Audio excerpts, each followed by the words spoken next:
Le GCS e-santé Languedoc-Roussillon, dans le cadre de la grande région, va disparaître prochainement pour renaître de ses cendres dans un grade Occitanie, à qui on souhaite d'être aussi innovant, aussi performant que l'a été notre jeune GCS, qui n'aura vécu que 5 ans.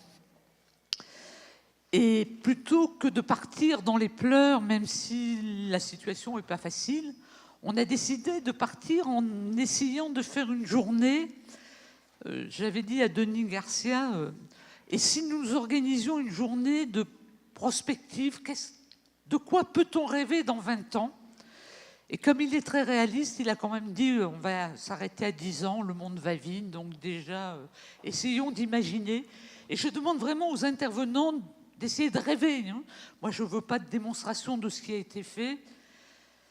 Je pense qu'il y a un certain nombre de nos intervenants, je connais de longue date, qui savent que la route a été longue et sera probablement peut-être encore un peu longue. Et puis, il y a les jeunes qui doivent rêver de voir ce système avancer très vite. Et j'ai repris une lettre ouverte que j'avais écrite à la presse médicale en 1997, au moment où on lançait la carte Sésame Vital. Et j'avais dans cette lettre ouverte, moi, médecin de base, posé 3 questions qui étaient 1. Qu'est-ce qu'on va faire de la donnée? La data, c'est vraiment le problème monstrueux qui est devant nous, je pense, mal apprécié d'un bon nombre des jeunes, voire des moins jeunes, et qui sont un vrai problème. La deuxième question, c'était la sécurité. C'est quelle sécurité pour les données que j'ai sur mon ordinateur, 96, qu'est-ce qui me garantit que la personne qui vient réparer mon ordi va pouvoir garantir que mes données ne s'en vont pas? Et là, j'avais même imaginé, je ne sais pas si vous vous souvenez, mais 97, on n'avait pas le droit au cryptage. Donc on avait imaginé un système qui brouillerait éventuellement nos données pour qu'on puisse les garantir. Et la troisième question que je posais, qui est encore, alors malheureusement, toujours d'actualité, mais pas dans le même espace ou la même importance des entreprises, c'est quid à l'époque 400 éditeurs de logiciels médicaux, quand le marché va se refondre et qu'on va se retrouver, j'avais dit à l'époque, à moins d'une dizaine d'éditeurs, ce qui est toujours à l'ordre du jour. Donc aujourd'hui, on est avec un système d'information en santé qui est peut-être un tournant de son évolution, j'espère en tout cas. J'en discutais tout à l'heure. J'ai beaucoup d'espoir sur les 10 prochaines années. Pourquoi? Parce qu'on a encore, avec des systèmes d'information qui ont beaucoup évolué et dont on peut être admiratif, dès lors qu'on est dans des systèmes propriétaires. C'est la robotique. Merveilleux ce qu'on fait à la robotique, mais effectivement l'industriel le développe et reste propriétaire. C'est l'imagerie. L'imagerie a fait des progrès colossaux. Quand je faisais mes études, alors certes j'ai des cheveux blancs, mais on avait encore des examens qu'on appelait sanglants, où on vous hospitalisait pour voir un petit peu ce qui se passait dans votre cerveau, et on vous faisait des choses désagréables. C'est des choses qui sont totalement dépassées. Et dans les échanges entre professionnels de santé, alors là, on a du chemin. On a du chemin et j'espère que ce chemin va s'éclaircir. On est encore en quête d'une messagerie sécurisée, on en rêve. On est encore en quête d'un DMP, on en rêve, nous, professionnels de santé. Et je trouve que, punaise, on n'avance pas vite. Et puis derrière, entre ce que je rêve, moi, de dire j'ai envie d'échange entre voilà, vous êtes malade, je vais pouvoir échanger rapidement avec l'infirmier, le kiné, l'hôpital. Mais il y a quand même le droit du patient. Et voilà, il y a mon rêve d'idéal, et puis on en parlait avec la data, mais aussi avec les données de santé et les échanges entre nous. Qu'est-ce que vous avez envie qu'on échange ou qu'on n'échange pas? Qu'est-ce que vous voulez qu'on garde ou qu'on ne garde pas?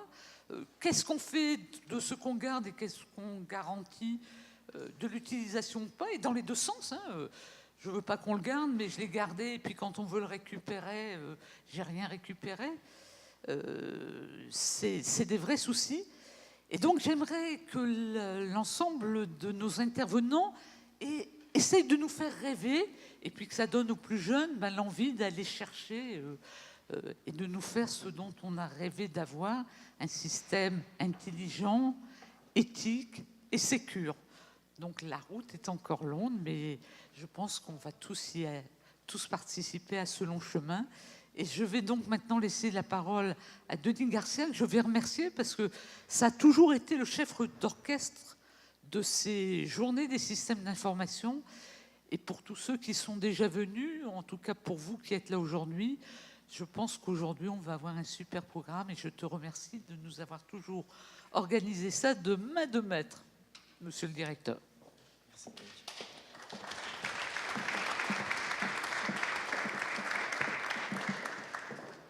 Bonjour à tous, je vais être très rapide parce que place aux interventions. Je remercie également toute l'équipe du GCS qui est là pour la logistique, c'est pas que moi au niveau de l'organisation, et puis surtout pour aujourd'hui aux intervenants, pour certains qui viennent d'assez loin, pour d'autres qui sont de plus anciens compères depuis pas mal d'années et qui travaillent dans le secteur des systèmes d'information de santé.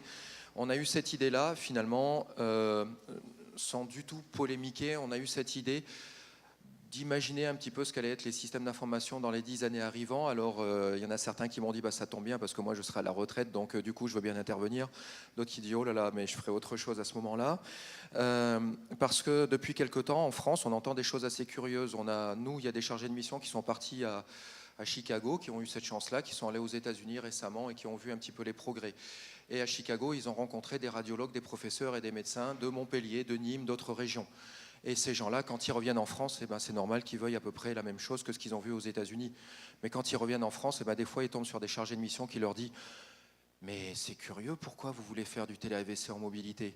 Donc, c'est quand on a ces contrastes de culture que du coup, on s'est dit « Tiens, on va peut-être réfléchir à tout ça, confirmer que maintenant, il y a des jeunes internes qui sont pétris de qualité, mais surtout qui savent jouer avec 2-3 smartphones, avec des tablettes PC, qui maîtrisent toutes ces technologies-là. Et ces gens-là, ils sont en train d'arriver. On les accueille chaque année. J'avais pu avoir la chance d'assister à l'accueil des jeunes internes avec Dr Roger quand on avait présenté le répertoire opérationnel des ressources au CHU de Montpellier il y a 2 ans. J'ai eu la chance d'accueillir ces jeunes internes. Ces jeunes internes, on ne va pas pouvoir leur dire attention, vos téléphones, il faut que vous les mettiez de côté, vos images, vous ne pouvez pas les recevoir sur une tablette PC. Ça ne va pas faire long feu, ou sinon ils iront ailleurs et travailler dans d'autres structures. D'où cette idée. Et parmi les intervenants, on les a voulu également assez diverses. Donc vous le verrez, il y a un philosophe qui va intervenir, on a des gens du droit de la santé, on a un directeur de GCS, on a des responsables d'urgence de SAMU. Et c'était intéressant aussi d'avoir leur approche et comment est-ce qu'ils ont pu travailler avec ces systèmes d'information. Je remercie parce que le professeur Viala va attaquer cette journée juste derrière moi. Je le remercie aussi parce qu'il y a 2-3 ans, quand on parlait également de choses un petit peu pionnières, on discutait de comment est-ce qu'on pouvait travailler sur les systèmes d'information de santé et associer le droit à tout cela, sans passer par l'aspect classique du droit du Code des marchés publics, mais qu'on pouvait ouvrir aussi les gens du droit à toutes ces technologies-là, ce qu'il fait depuis pas mal d'années. Et on a tenu le pari de pouvoir, nous, intégrer et d'embaucher une doctorante et qui travaillait aussi chez nous pour conseiller les structures sur cet environnement complexe qui est le droit à l'image, à l'information, à l'utilisation de ces technologies-là.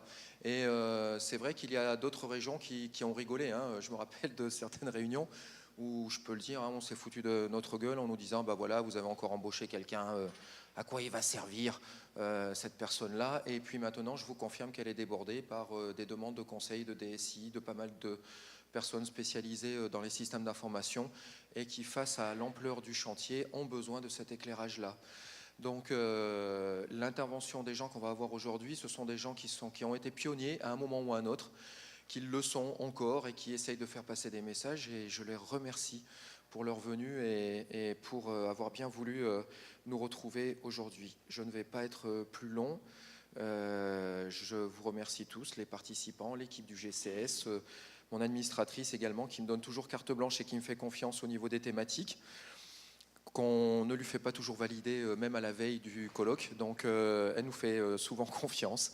Merci beaucoup.